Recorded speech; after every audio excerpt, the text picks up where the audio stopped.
1990 সালে পাশ করার পর বাবা যা গিফট দিত। বাবা, আমি এবার অঙ্কতে 95 নম্বর পেয়েছি। হ্যাঁ, বাবার দেখছি কোনো রিঅ্যাকশন নেই। বাবা, আমি বিজ্ঞানে 98 নম্বর পেয়েছি।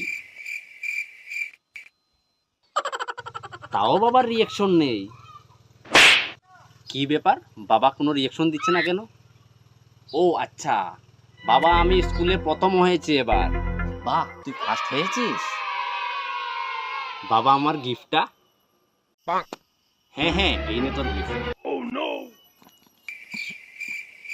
বাবা, বাবা গিফট খুব ভালো হয়েছে। এবারের ছুটিটা আমি এই পুরো বইটা পড়ে পড়ে কাটিয়ে দেব। 2026 সালে পাশ করার পর বাবা যা গিফট দেয়।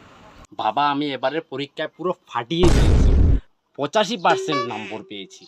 বাবা, বেশ ভালো রেজাল্ট করেছিস তো। ভালো বললে হবে, আমার গিফটটা কই? হ্যাঁ হ্যাঁ, তোর গিফটটা দাঁড়া দিচ্ছি।